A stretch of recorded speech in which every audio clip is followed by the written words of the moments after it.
welcome back to your weekly PlayStation podcast, Talking the PS. Every week here on YouTube, we round up all of the gaming and PlayStation news for your listening or viewing pleasure right here on youtube.com/Helix Plays Games and available up there in the digital clouds on your podcast preference of choice. You're joining myself, Chris, this week alongside my fantastic two ho-hosts, the man of many pixels, Mr. Richie. Did you just call me a ho-host? It's getting close to Christmas. You might be a ho-host or something else. A ho-ho-host. Ho-ho-host. It's not that time of year just yet. Welcome back. Thank you for having me. And below him, the ever-returning chaotic neutral, our little Santa's elf. Rob, welcome back. Little Santa's elf. I mean, compared to the screen you might be on somebody's phone right now. Be tiny little Rob. Yeah, but I'm still me-sized. Not to them, you're not. Not to them. You've also frozen, have your eyes shut at that brief moment in time. But we're not here to talk about sizes and measurements. We're here to talk about PlayStation. We've got a fantastic show lined up for you all for episode number 47, talking about PlayStation closing down studios. In a world of acquisitions, they've done something crazy. Spiderman re-swings back onto PlayStation 5, and Hogwarts Legacy is raking in the money with over $1 billion profit. We'll talk about that and much more, but before we do get all into it, don't forget to click like on the video, subscribe and ring that bell so you're kept in the loop with all the great content we do here at Helix Plays Games, like our live streams, first looks, other podcasts and much more. This past week we attempted to check out Redfall, and we talked about that quite in depth, no doubt, in yesterday's XPass podcast, our weekly Xbox show. But we always bring you live streams every Thursday or Friday, so keep it locked to the channel. And if you are listening on audio feeds, we would appreciate if you would give us a review. I know it's something we don't usually ask for, but apparently it helps with the algorithm over on those services too. And finally, before we get into the thick of the show and what we've been playing, huge shout out to everyone who checked out our brand new podcast, the Luna Listening Podcast, our very first entry into the world of Amazon Luna and cloud gaming once again. It's a show that will be dropping probably once a month, I would say, and it's got over 200 views so far, so thank you very much for checking it out. We're here to talk about PlayStation today, so let's talk about what we've been playing. Rob, I'll throw it over to you first, because I know we've both been dabbling in the same game. How far are you doing through Jedi Survivor? It's hard to tell, but you know, like when you get kind of vibes that you're approaching the leg of it. You're already there. I think so. Or maybe like they're going to throw a curveball in there, but I have been sticking quite vigilantly to the story because it's just that damn good.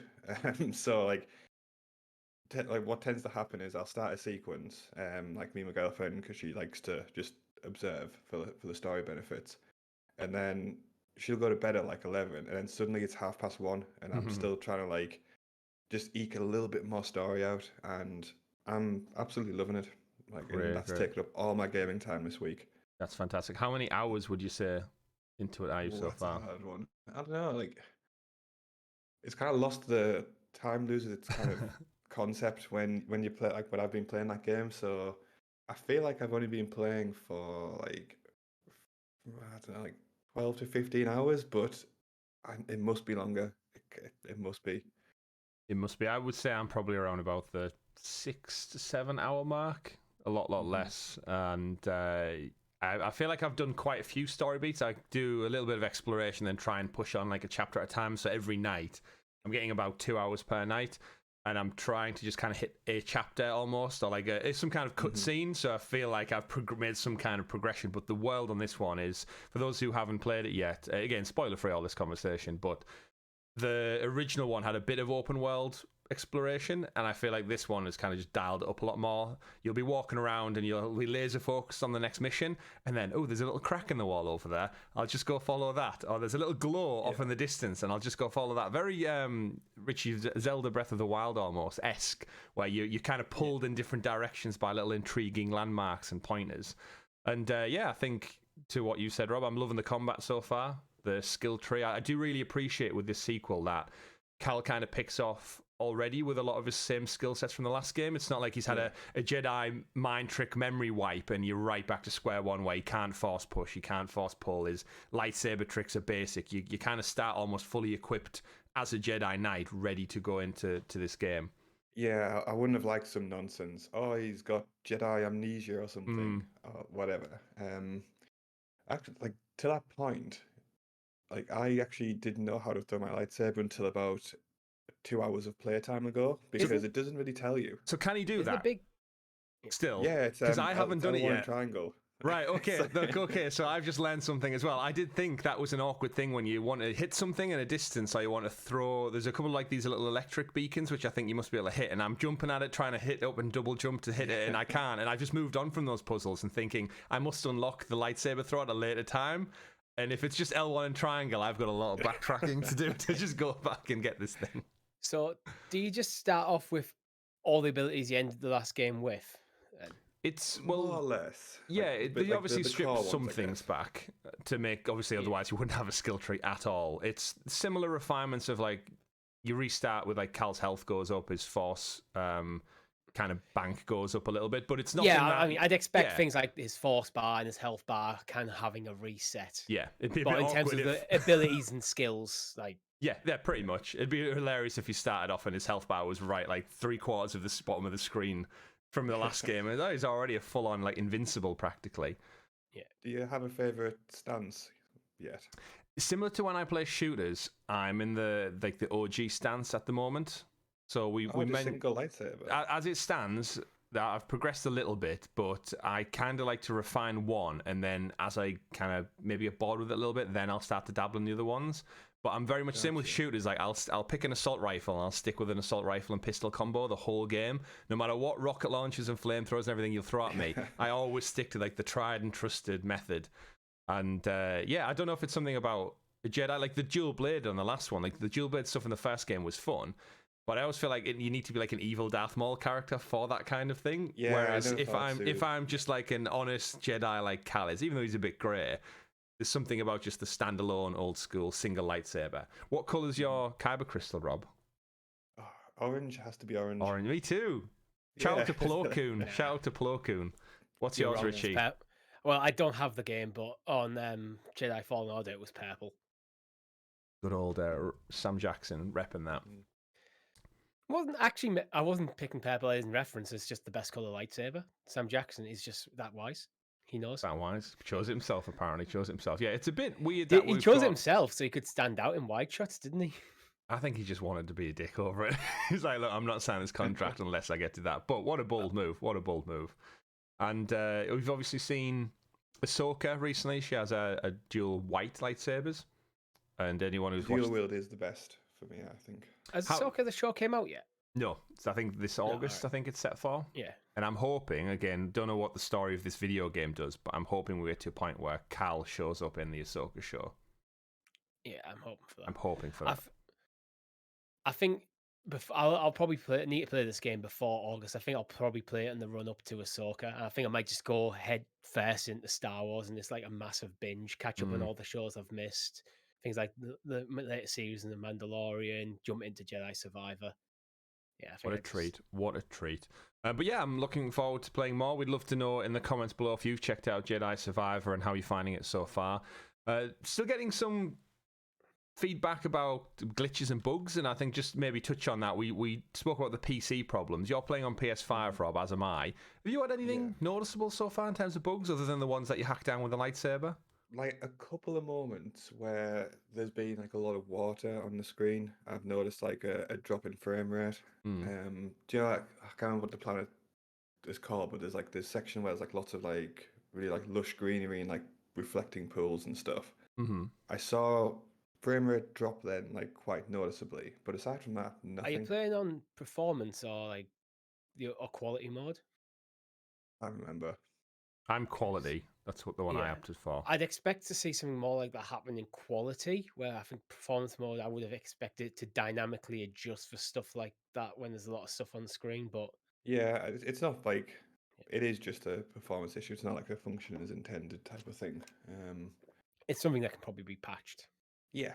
Yeah, it's an interesting... It's not something I'm seeing as an issue, really. Yeah, exactly the same. Again, I'm not as far in as you are, but from what I've played with, like, there's the odd little glitch here where Cal's like, is like Poncho or something and like glitch through is the hilt of his lightsaber a little bit, or BD will be sat on him at a funny angle, or during a cutscene there'll be someone in the background. But other than that, nothing that's like, oh my word, I can't play this. Let's get frustrated and not play it and uninstall it, that kind of thing. But each their own. Everyone's got different thresholds, I guess, for bugs and glitches in games. Whereas I think I'm just of the mind, I know how much effort and time goes into them, and it's so impossible in games with such wide scope now to account for so many like little niche things that can happen in the line of code, and I just get on with it. Like, you can't playtest every single scene, every single variant of every single scene in every single game ever. Exactly. There's things that will only come up when it gets in the hands of like people. Yeah. And a weird little glitch where you're like a clock glitch, like clips through your lightsaber. Realistically, that stuff's been happening since the dawn of gaming, and no one cares that much. It's the game breaking stuff that's problematic. Absolutely. I'd say like Rob's issue of like frame drops when he's like in big water sections is more the stuff that they should focus on than like a cosmetic glitch that has no impact in the game whatsoever. Yeah, completely agree. They have been posting out patch notes over on Twitter. EA Star Wars have been kind of notifying people about that, and they're on it, of course. It's been an interesting week in the games industry with Redfall, which we spoke about yesterday on XPass, and then Jedi Survivor. It's essentially 2 AAA games that have came out not great. Essentially out of the box, and then there's all the discussion going on around like, do we cancel them? Do we not cancel them? Or do we delay them further?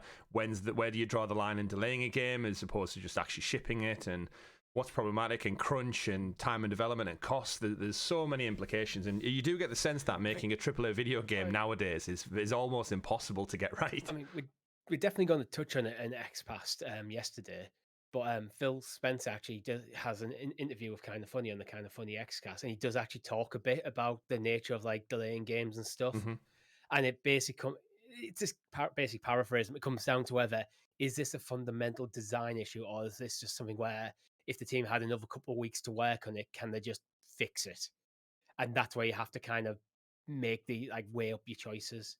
So stuff like if the devs knew about things like the frame drops in one scene, is that worth delaying the game? But if it was persistent throughout the game, then maybe you need to delay it. Stuff like that. You kind of have to weigh things up. It's quite a complicated decision to make. The amount of cogs in motion for that, and not even including like and it's marketing, the marketing and distribution.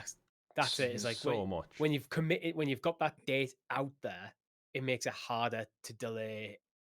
Because then you have to rechange your marketing push. You have to like reschedule. Probably might have to even come up with another trailer that you weren't planning to make to sell the game. But yeah, it's an interesting world. One final word on Jedi Survivor is: do you remember in Uncharted 4 there's the like the car chase scene where you kind of get dragged through the mud and like you get swung about and stuff, and like that for me is like the pinnacle of set pieces in gaming so far. And there's like the way I felt playing that for the first time is very, very difficult to match. And there's a set piece in Survivor which like evokes that exact same feeling.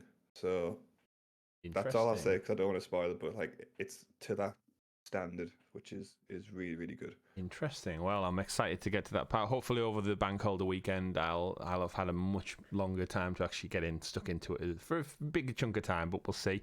Richie, Jedi Survivor you've obviously got in later down the pipeline. What are you playing in the moment? You're still on chipping away at that Octopath adventure?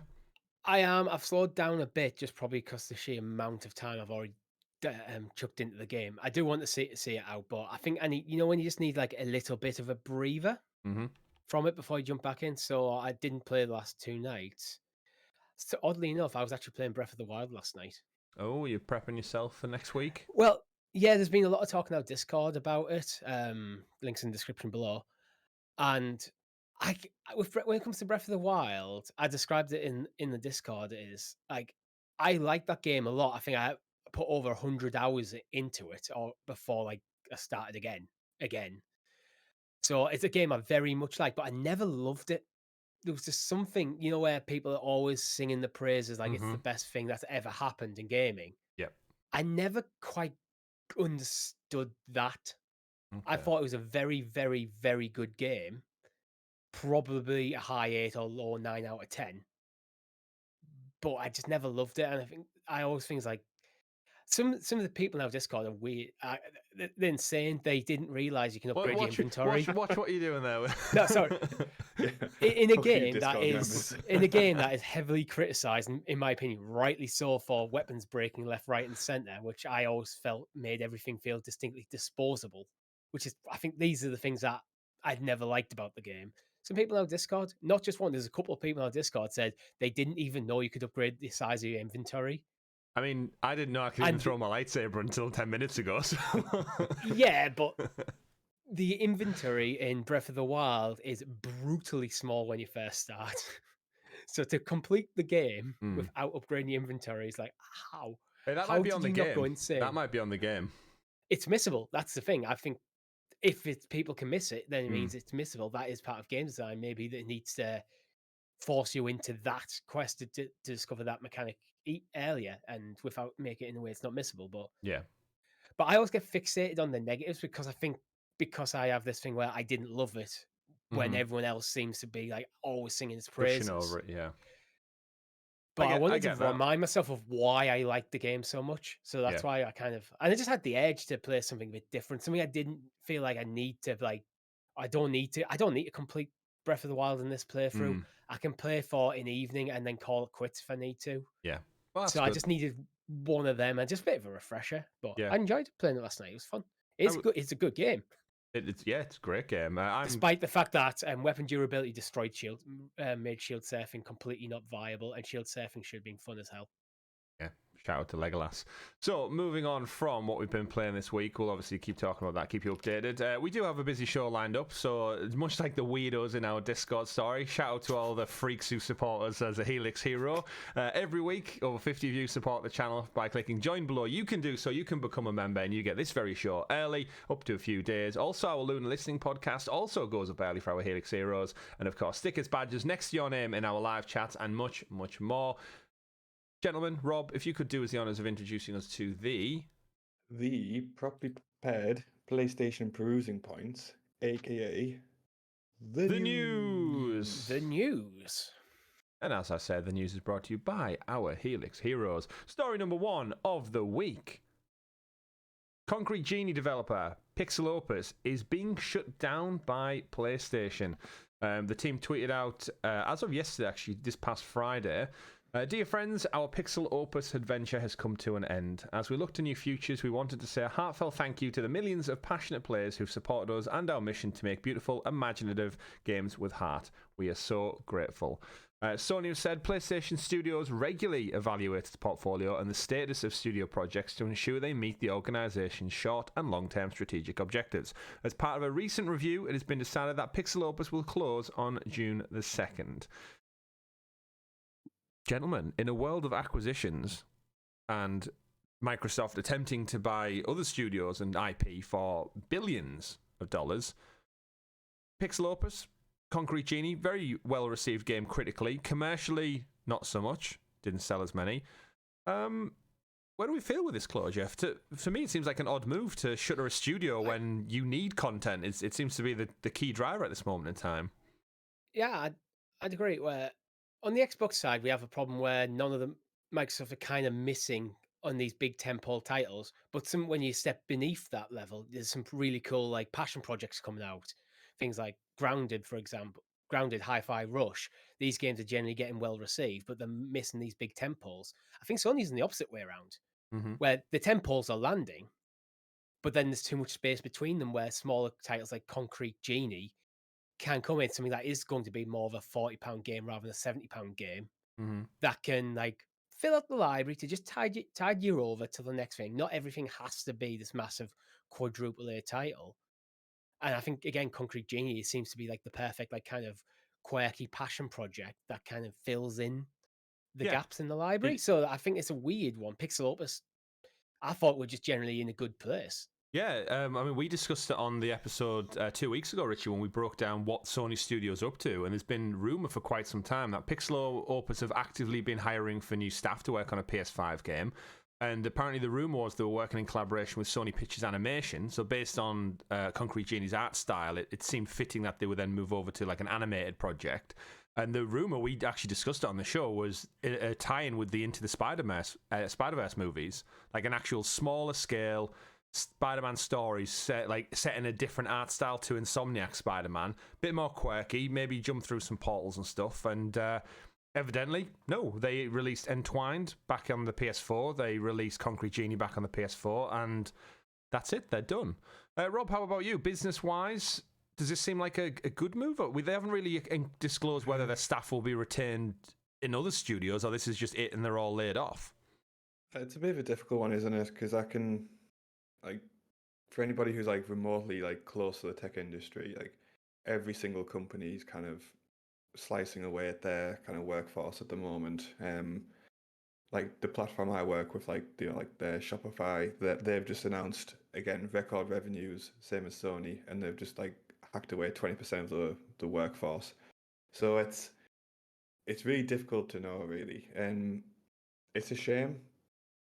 But to be honest, I haven't played Concrete Genie, so I can't take the stance of, oh, it's such a shame. It's like indie developers being like, they were Nintendo Studio, but like they've been shuttered, and because I didn't buy the game, and ultimately maybe if people like me who do feel bad that this studio's closed had bought the game and played it, they might not have been shuttered. So I can't. Yeah, it's one of those things. It's an interesting one. It was a smaller studio. It was by no means one of PlayStation's bigger ones at all. And Concrete Genie was, for all manner of intents purposes, a more indie style title. I played the game. I have the platinum trophy in it. And to best describe it for you guys, I think for Richie, it reminds me of the kind of the entry, almost similar to Guilt that we played. So like that kind of like level of horror. There's a bit of like fear, but it's not like violent fear and horror. It's very much like there's a bit of intrigue, there's a bit of mystery, there's some dark settings, and there's like some monster creatures, but it's not like fear, Resident Evil in your face. So it's a young kid. He's bullied. He's been moved to an island, and everyone on the island's kind of been stuck in this like inky goop stuff. So the whole island is basically it's gone sour. It's pretty much like a lot of industrial towns up and down the UK. It used to be great one time, and then now they're all covered in smog and no one has a job, and they all bemoan the Labour government from back in the 80s. But I digress.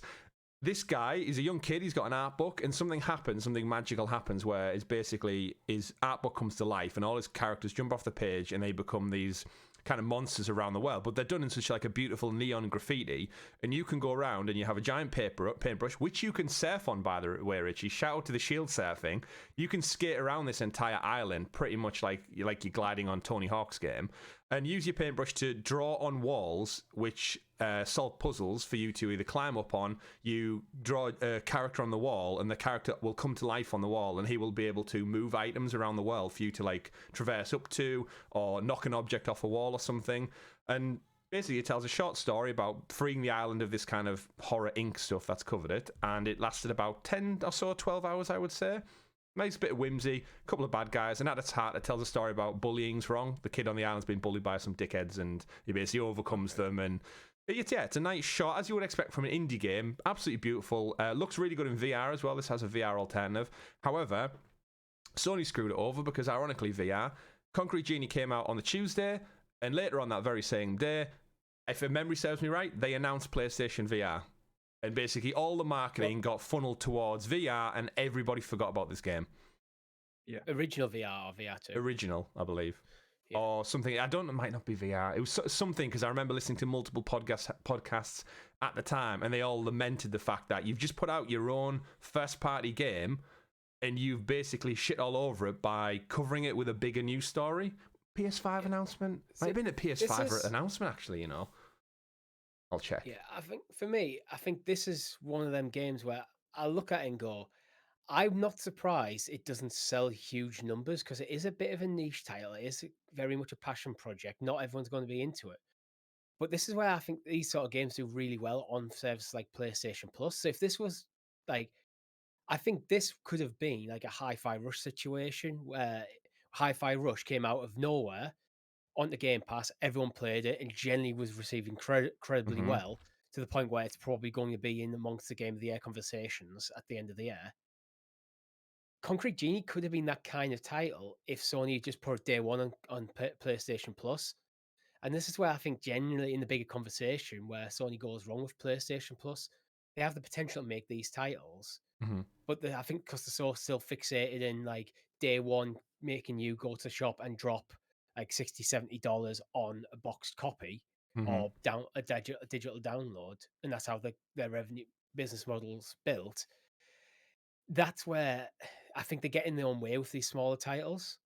So if they've looked at it as just like a cold hard business thing, looked at how many copies are sold, Then if it comes to PlayStation Plus like a year later, when people have completely forgotten about it, it doesn't have the same kind of marketing. So then they might have just looked at the digital downloads and it just never worked. To clarify, I've figured it out. It wasn't VR. I apologize.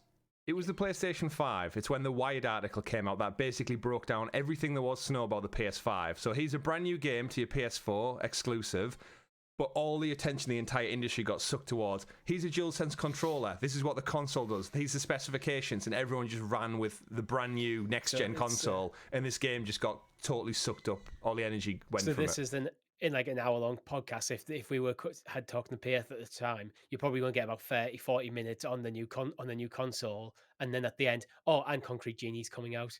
Yeah. And because I remember like so many people like within the games industry like lamenting it, but then obviously that wasn't the biggest thing, and they've had several years beyond October 2019, I think it launched to do something. But again, it's just so odd that as you said, in a world of acquisitions, that they couldn't make a smaller title to fill that gap between the big AAA ones.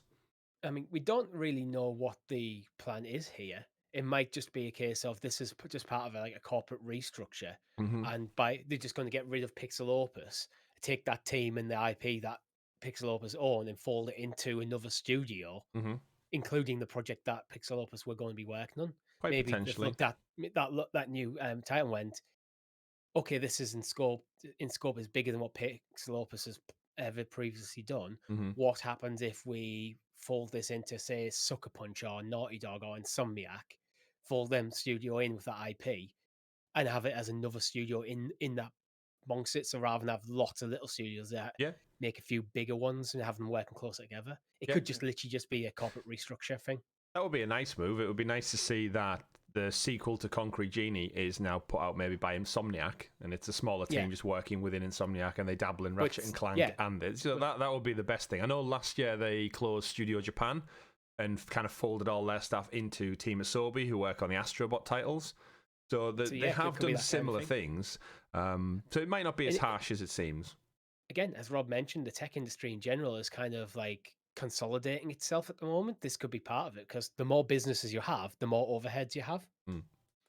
Every business has a set of overheads. If you take one of that business, doesn't mean fold everything about it into another business. You might be able to just cut down on some overheads without losing any sort of productivity. And like one positive to pull away from this, because it is a sad story, is from what I understand, this studio was it was housed mainly by kind of super fresh graduates from like a program, right? And through that program, they've had some of the best kind of post-uni like years experience that you can get, right? Like as their like for their career development. They made a great game.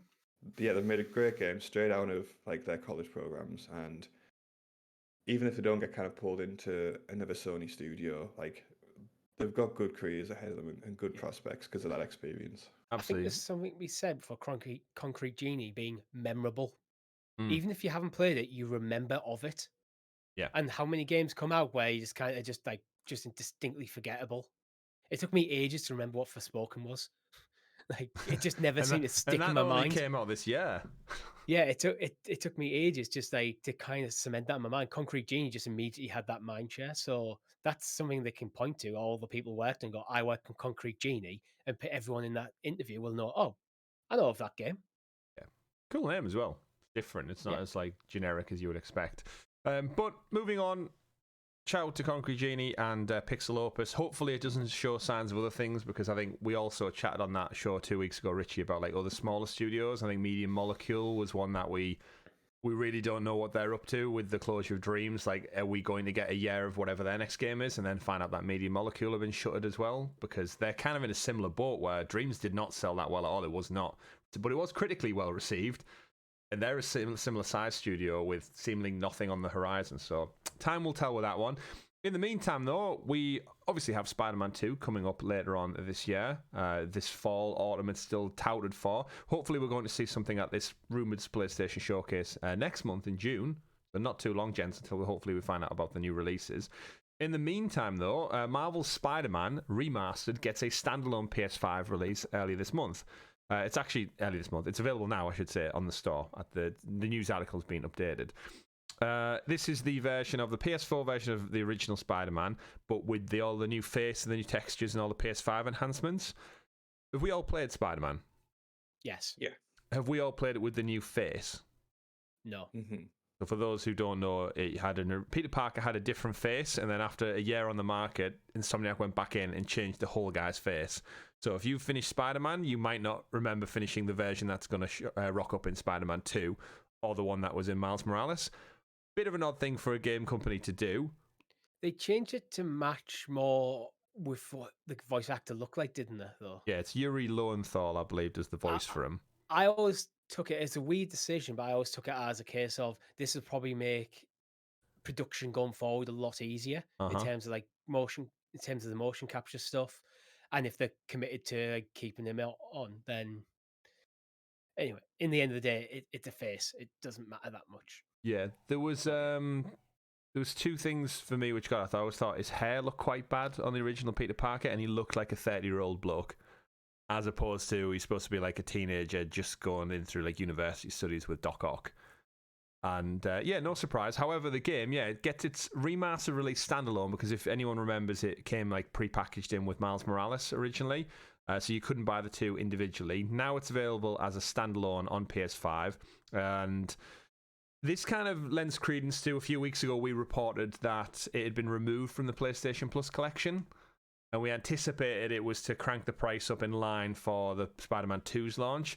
Evidently, it was that and more some. So what do we think about this, gents? It's a PlayStation first-party exclusive.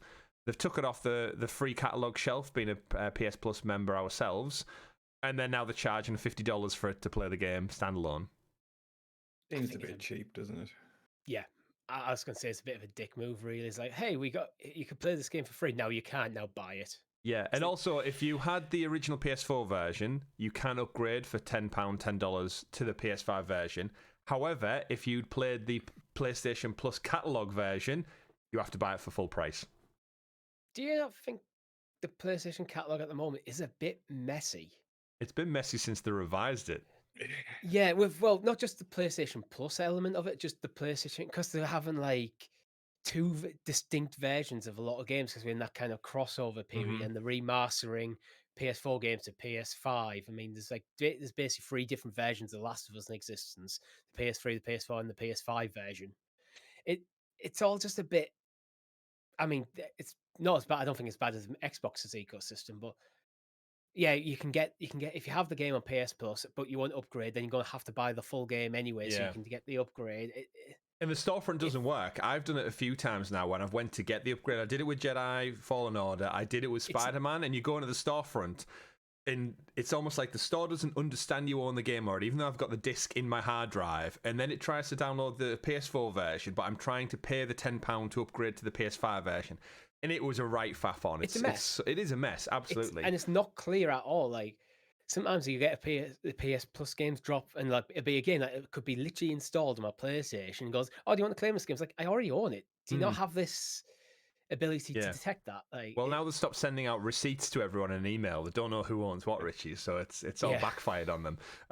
There is something to be said. I wish PlayStation would take a leaf out of Xbox's book, and I know they're not going to put their big game titles day one on PlayStation Plus. However, I would love some kind of commitment where they say, at least when they're on the catalogue, they just remain there now, because it is a bit shit taking them off. Like, on the launch of the follow-up sequel, which everyone's going to get hyped for, and people are going to have more eyes on this IP than ever, to then go, oh, it's no longer available or included, sorry, but if you want to pay 50 quid for it, even though the game's, 4-year-old now, here it is. It's a bit like, come on.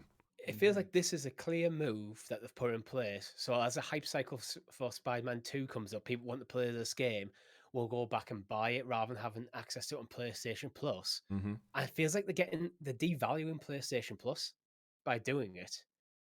And then I don't know, I don't like it. I don't think PlayStation need to go full Game Pass and say all of our AAA titles are going to be day and date on PS Plus. No. But if they went a year after its initial launch, that's when they will come. And once they're there, they stay there. and just get rid of this different tier of PS4 to PS5. Just a bit of delivery, cadence would be nice. Yeah, but the thing is, there is going to be a lot of people who own that game, bought it on the PS4, want to go back now, put it in the PS5, realize it's only $10, so they'll pay the $10 and suddenly get more money out of it. Yeah. That's why they're doing it, because they're literally getting away with it. So it's like, I mean, think it's one of them. Their IP, it's their storefront, it's their business. Yeah, they're free to do with it. And if people it's like microtransactions in games. The reason companies put them in is because people buy them. So we can sit here and moan about them as much as we want. The way to get rid of them is for people not to buy them. Yeah. Well, it ain't going to happen. In line with this news as well, we did also have a release from Insomniac that there will be a new tie-in comic to link up for both Spider-Man 1 and 2, and it'll introduce the Hood to the Spider-Man universe, and it'll act as a prequel to the new coming game. The odd number pages are viewable on PS4, the even number pages are viewable on PS5. Microtransactions. Reading from the PlayStation blog, when we initially sat down with the team at Marvel, we explored a few different ideas about what kind of stories we could tell in a prequel comic, but we kept coming back to the same core premise. What if Peter, Miles, and MJ had to team up against a new supervillain whose powers they didn't understand? We wanted to make sure they could get a peek into what this heroic trio have been doing since the events of Marvel's Spider-Man and Miles Morales. What is Pete up to now? And are the two Spider-Men in the city, the Spider-Mens? How is Miles doing in school? And how is MJ's journalism career going? These questions will all be answered in the prequel comic series. For those in the US, it'll be the 6th of May, so this week, when the comics will be available digitally through the Marvel Unlimited app or via marvel.com. Where do you guys sit on kind of prequel comics? There's a couple of games kind of do this now. They usually partner up with Dark Horse Comics, and they release like these little teaser prequel versions of what the characters are up to in the game. Do we like it, or do we just like this to be in the game? I mean, the most important thing is I wake up at night and I think, God, I wonder how MJ's journalism career is going. Hopefully she's not been laid off from one of these big tech companies. The Daily Bugle making cuts. It's like, I can't wait to get through those 4 stealth missions in Spider-Man 2.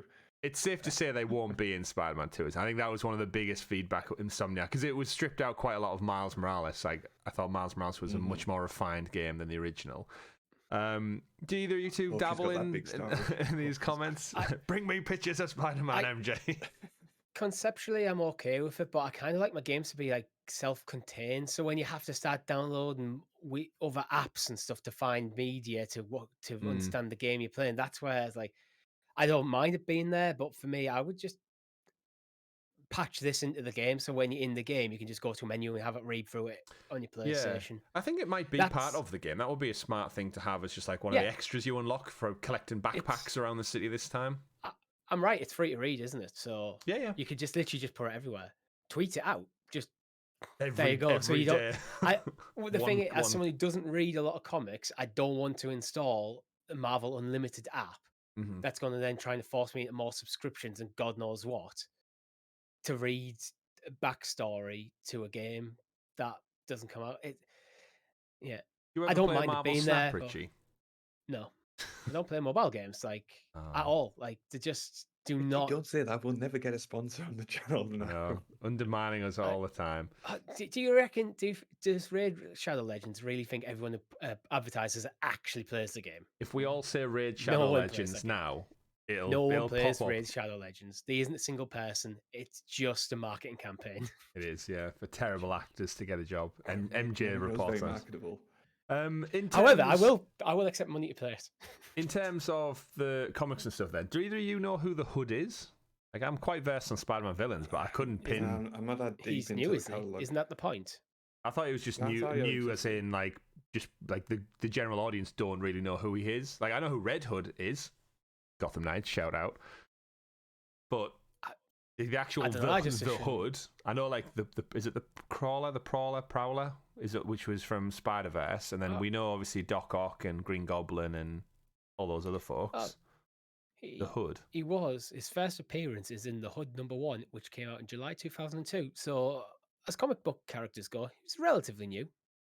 2002, yeah, it's what, a year after Tobey Maguire's Spider-Man? Yeah, so in the grand scheme of things, considering we're talking about stuff like started in like the 40s and 50s and stuff, like he's relatively new. Interesting. He's affiliated with the Cabal, the Initiative, the Illuminati, and the Thunderbolts. Wow. Well, that means something. And I'm aware of the Thunderbolts. Harrison Ford's going to be in the new Thunderbolts movie, I believe, somehow. But we digress. Moving on to other things that are quite new. Hogwarts Legacy, out of nowhere, totally caught many people out. It's out now on PlayStation 4. So I know we very rarely actually talk about PlayStation 4 on this podcast because we started it after the launch of PS5.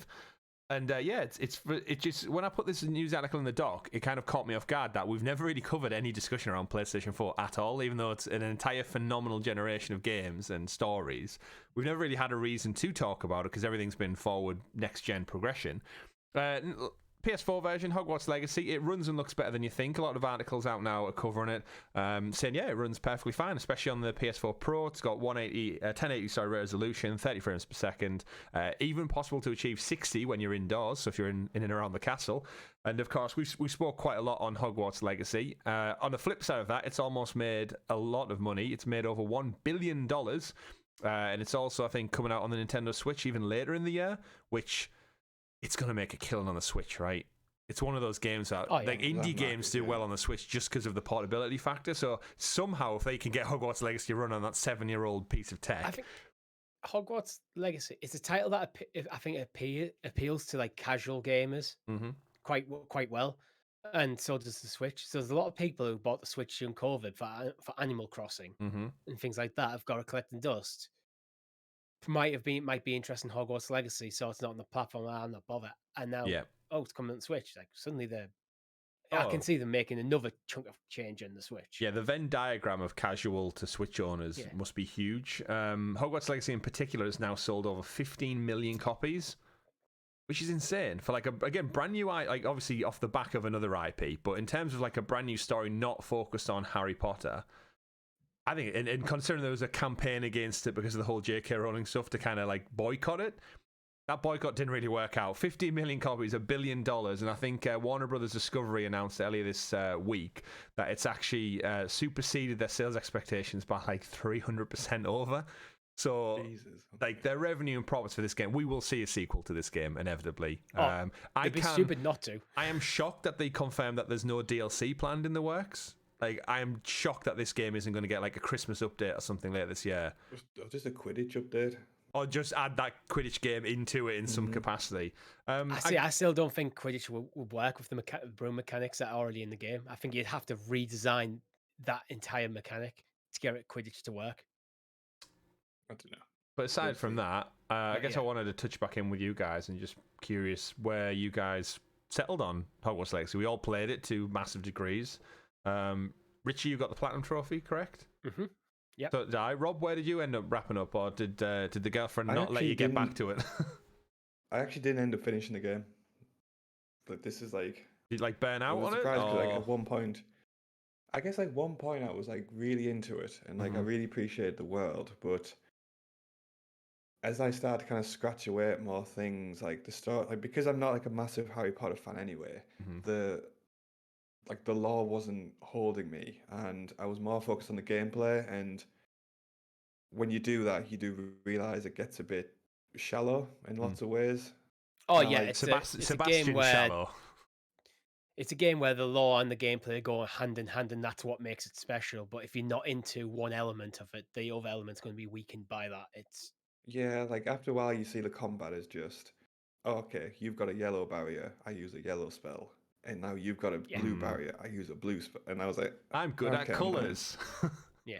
Yeah, and it's perfectly fine as a game, but the longer I played it, the lower the rating went for me, I think.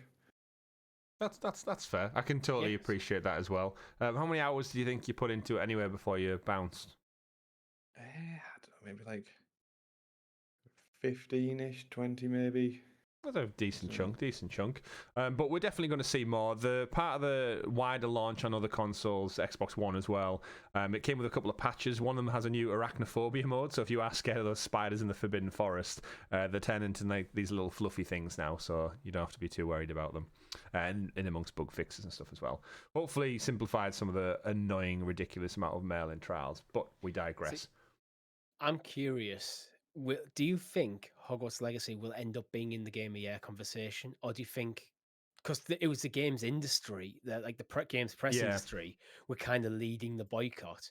do you think that boycott might step up again later in the year, and it gets missed out in the game of the year conversation, which I actually think it should be in.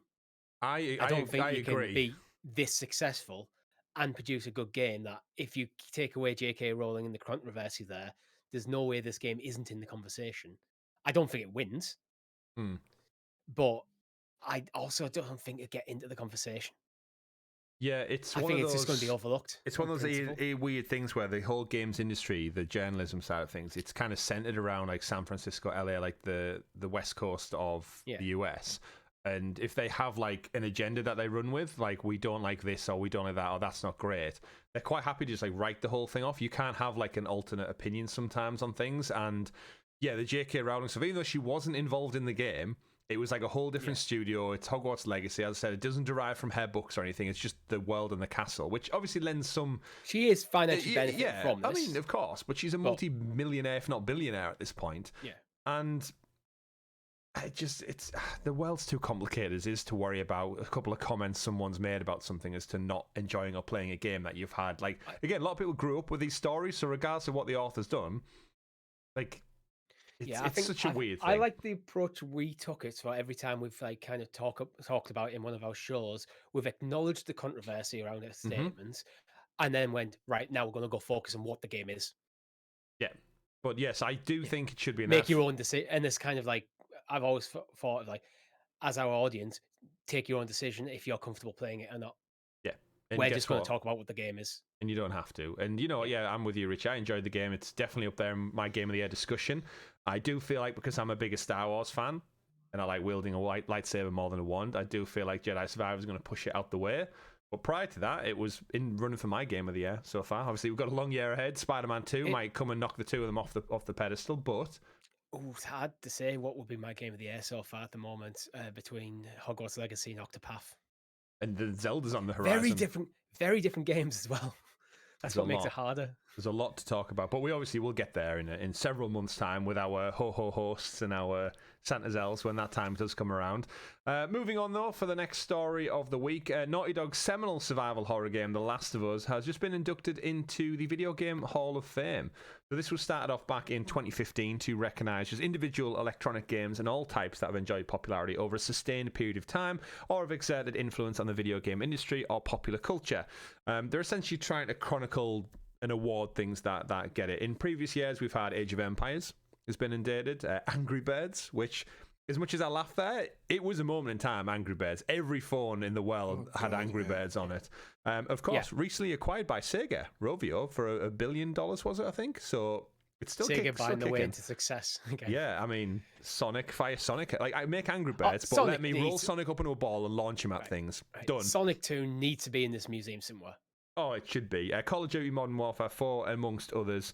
In line with the class of 2023, we've got 1971's Computer Space, 1966's Barbie's Fashion Designer, and 2006's Wii Sport. Now, I didn't say this Hall of Fame was necessarily a prestigious thing. It's just if they've had a mark and on cultural impact. The Last of Us, of course, hands down, I think we could all agree, 100% should be there.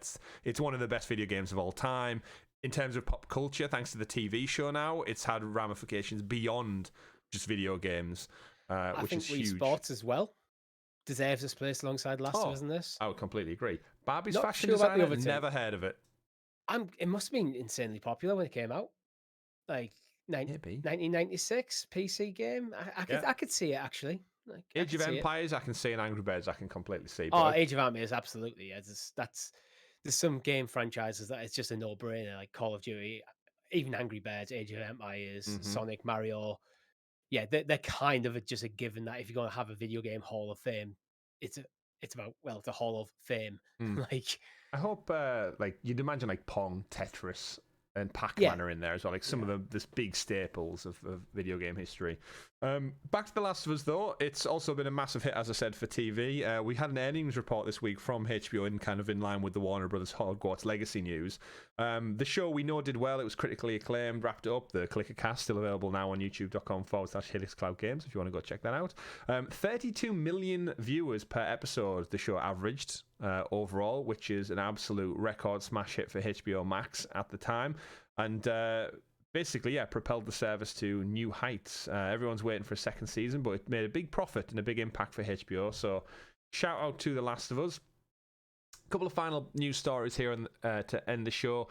EA have announced Formula 1 2023's launch date for next month. The game will be arriving, I've lost the date, June 16th.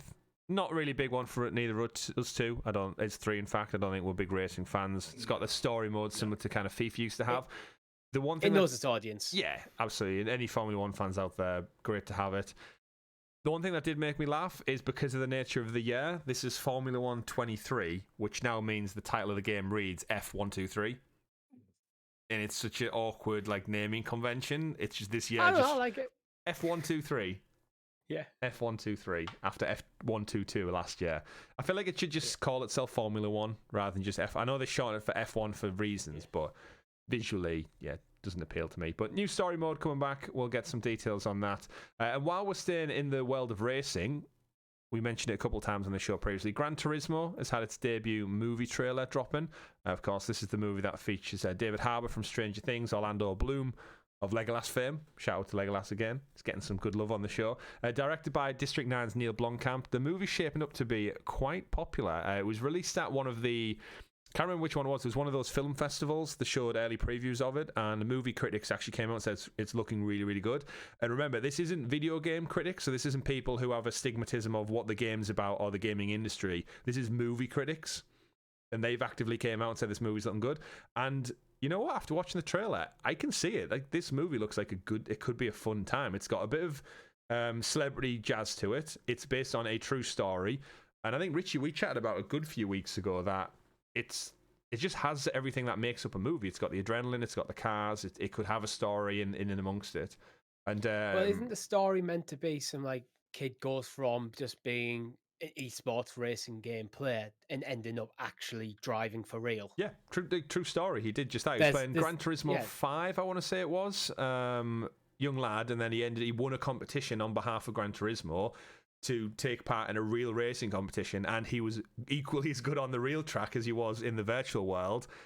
And I can see, I think his coach is David Harbour. I don't know who Orlando Bloom's character is, but there's a story there. And I think if you get a couple of adrenaline action set pieces, not as crazy as Fast and the Furious, but I always forget the name. Fast and Furious goes over the top though. I think keeping it a bit more grounded. What's the movie? It's got Chris Hemsworth in. It's based on Nicky, is it Thingy Hunt and Lauder? I think it's based on Rush. Yeah, that's a fantastic movie. And that, I think, if they take that kind of energy and bottle that up and put it into this movie could be great. And I think it could be another good win for PlayStation Studios. And more importantly, it bridges that gap between video game movies, because I think, my wife's dad's a massive petrol head, loves his cars. He wouldn't have maybe a second clue that this is to do with video games. He will see a trailer with cars and racing and go, yeah, I'll check that out. I'll buy that DVD for Christmas. Mm-hmm. And I think that's the audience that we need to stop thinking about, it's a video game adaptation. It's no, it's just a movie telling a story. It just happens to have that brand association. And then the fact that it's based on a true story with Gran Turismo, that's just a cool addition, that it's based on fact. It's not just made up. So, yeah. Yeah, I think that's it. The trick there is they've got the story to drive the movie. And so they've got the basis of a good narrative, which then you can build your action set pieces around, so it doesn't end up being like a Fast and Furious, where I just think the brain dead, pointless films, because I just always feel like just let's find some way of stitch together a bunch of set pieces. It's and I just find them incredibly boring. Having that good narrative and the action is driven by the narrative rather than the narrative being pulled along by the action. Yeah, I think puts it in a really good stead. Yeah, absolutely. And the PlayStation links are largely it actually seems like it's well baked into the story in a sensible way. Yeah, there's a couple of times in the trailer when they reference oh, you like video games? Oh, you're not a real racer. You just like games. And I feel like they're almost doing too much to drive home the message that he's a video game fan. We get it. Well, that's probably what he experienced. I know. 100%, but I think as an audience, as a fellow gamer, it's all right, stop shitting on gamers we're a second-class citizen within the trailer. It's I know you're just poking fun at it in jokes, but I think there's about 3 or 4 instances in the trailer where it's you're just a gamer. Do you think they're playing on that kind of thing that a lot of gamers could probably empathise with their hobby being looked down on, so pushing the hardware. Yeah. Maybe that's a misstep. Maybe they should dial that back down, focus on it being a... It's a solid movie. I don't know how you market it. It looks like a great film. It does. And hopefully we'll see a boon in kind of sales of Gran Turismo, like we did with The Last of Us, like we saw with other cross-media thing like The Witcher 3. Great stuff. Final few quick points for the week. Saints Row is getting a DLC. I know you may have forgot about Saints Row. The Heist and the Hazardous Pay story DLC is out next week. Not really much more to say on this one. The first look is up on the channel. This was just a miss, Saints Row. I know we praised Dead Island 2, passing like 2 million, 1 million sales last week. This is a game that I think the Embrace Group would have wanted to land well after like a reboot refresh, and it just didn't. This is the game that when I played it on Google Stadia and it was refunded, I was like, oh, thank the world. Like I got my £70 back. Deep Silver as well, Interactive, the publishers behind this one, they're being folded in. So I don't know if you guys caught the story this week that PlayOn, who covers it, formerly... What was PlayOn formerly, Richie, before they changed the name? We sat through that horrible showcase. Koch Media, yeah.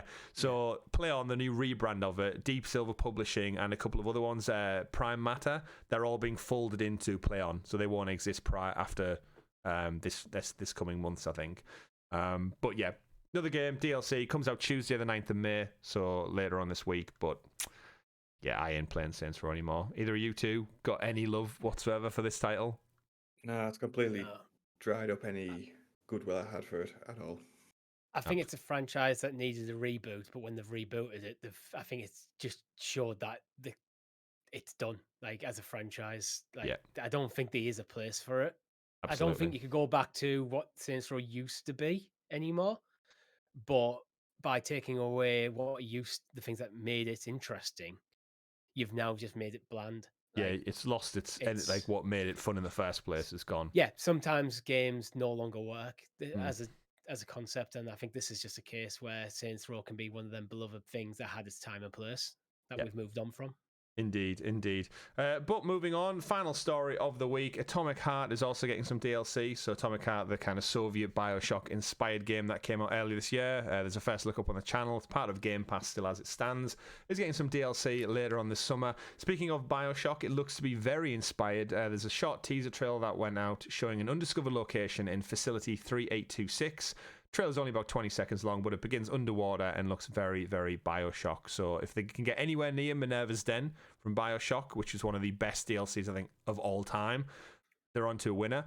And for me, Atomic Heart's one of those games that I keep wanting to like get back to. Unfortunately, I had my child like right in the middle of it coming. So it's like and then Star Wars is out. I mean, you know what I mean? Like I don't have the time anymore. There's always been something that you'd rather play, even though you want to play it. I mean, yeah, Hogwarts and then Jedi Survivor, and I enjoyed my first look at Atomic Heart. It was great. I just don't have time. There's one thing I want to point out about this trailer that Star Wars could learn from.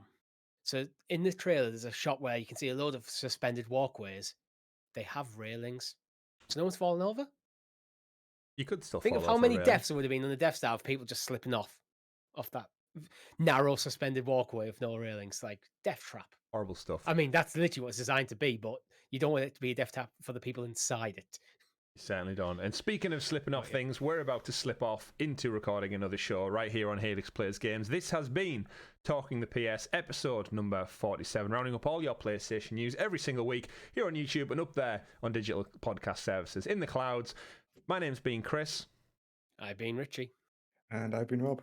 We've been Talking the PS. Remember, folks, play whatever makes you the happiest, and we'll see you next time. Thanks for tuning in. Goodbye.